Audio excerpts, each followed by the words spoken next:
In today's video, I'm going to show you how to earn 2 million credits in the latest online time trial at Tokyo South counterclockwise, which will be used in the London Round 1 live finals event. So let's get into this and show you how to get them credits and how to get the lap as quick as you can. So first up, you will need to go into sport mode and into the online time trial section. You can see there is free there available to enter at the moment, but we're going to look at the Tokyo South counterclockwise. Now I predict this gold is going to probably end up around 1 minute 57.8. It could go quicker. Who knows with how they push these Tokyo time trials. I've briefly got it into the top 10, so you can chase my ghost from the online leaderboard. The replay is there. It's only a 50.3, but yeah, we're going to give you a few tips to try and get you as far up that leaderboard as possible and try and get you them 2 million credits. So let's jump into this. Now, do remember that you can use any Group 3 car. You can see the Lexus is currently top, but the Supra is also right up there. There'll be a number of cars that you will be able to get gold with this time trial. So let's start this. Now, one thing I will point out straight away is the first lap is not going to be as quick as your second, third or fourth lap because of the tyre temperatures. They're very low at the start, so you will probably want to do second lap if you really want to push this time trial. So going into turn 1, we're going to be looking for the 50 board, and we're going to brake pretty much dead under that 50 board. So you can see as soon as we're under it, we're on the brakes, and then you're going to start rotating it. Now you are going to downshift to 4th gear for this for a bit of rotation, and also for the acceleration on the exit, getting as close as you can to the wall on the left hand side, and then getting on that accelerator right up to the barrier on the right hand side. Now one thing again is you do need to slightly short shift the Supra. You do not rev this car out, you short shift slightly, so bear that in mind as you're driving your lap. Now one thing you will notice is you can brake later if you do your lap on the second and third lap. So you're going to go past the 150 board, and now you can see we're in between the 150 and the 100, and we're getting onto the brakes here. Now you'll notice straight away when you've got them tyres warmed up, it'll rotate under the braking a lot better than it will do on that first lap. So you can get that right hand tyre right up to this curb on the right hand side there. You can see clipping the right hand side. Now as we come through, we're just coasting it, letting it rotate in second gear.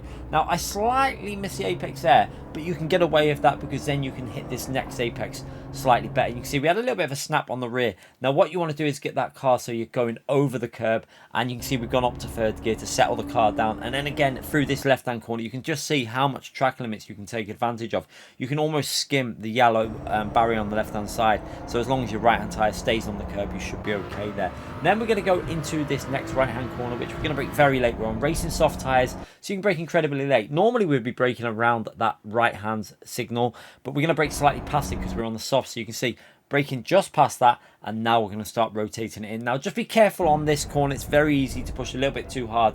Either clip the right hand side here or clip the left hand side on the exit. Just be cautious you don't go too aggressive there and invalidate your lap, because the track limit penalties are very, very strict for this one. You skim the wall, lap invalidated. Now just short shift your way through here. You can see just not revving it out, shifting around 7,200 to 7,300 on the rev counter there, just to make sure you get the maximum speed down this straight. And again, try and be smooth through this. You can see if you're not as perfectly smooth, I actually lost a little bit of time there because it wasn't actually smooth enough through that section.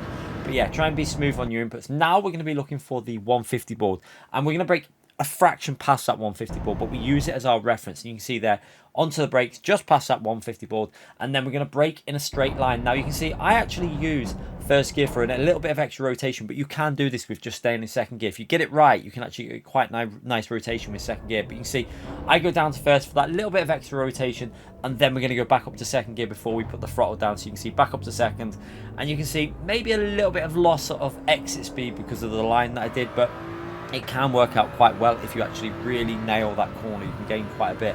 Then we're going to work into this last section. This is all about carrying the speed, getting close to the wall, and we're going to brake just past that 50 board again. So past the 50 board, onto the brakes, not aggressive braking here. We can see up to 50% braking, no further than that.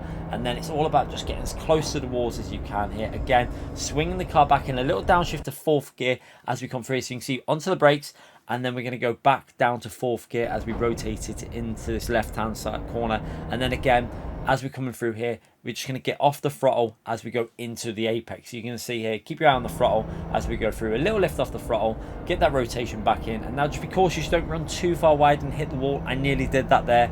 And then braking before we get to the 50 board. Now I've compromised myself with the line that I took slightly through there.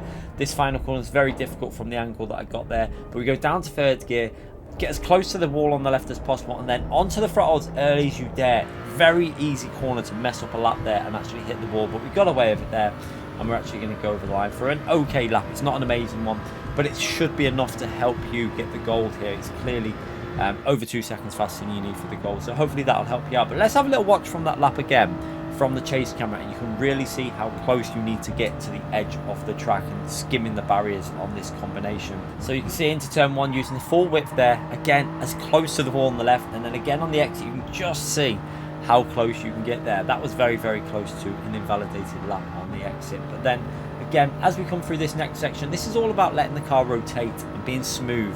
It's very easy to lose the rear of the car as you're trying to get aggressive, but the soft tyres do help, I have to say, with the racing soft tyres on through here. It is a lot of grip you get from the rear, so even if you get really aggressive, you can normally catch it. You can see the rear slightly goes there, we go up to third gear, it catches it, and you can be really aggressive with the track limits through there. It's all about exaggerating them track limits and really getting the straightest line through that section as possible. And then again, as we go through here, a little bit of slide on the rear, but plenty of space to work with on the inside apex. Not so much space on the exit that I left there, but yeah, definitely could have gone a little bit quicker looking at the gap on the first apex going into the corner there. There was a little bit of room for improvement. But again, through here, it's all about being as smooth as you can, taking a straight line as you physically can. So try and put minimal inputs in, stay close to the wall, don't get too close, because again, if you skim them walls on the straight line, it will invalidate the lap. And again, into the braking zone, you can see using the full width again, and then that little first gear, you can see quite far off the apex, but you don't want to be hugging the curb through there.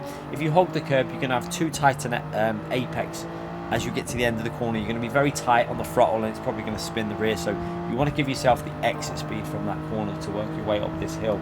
And then again, through this last section, it's all about just getting close to the wall.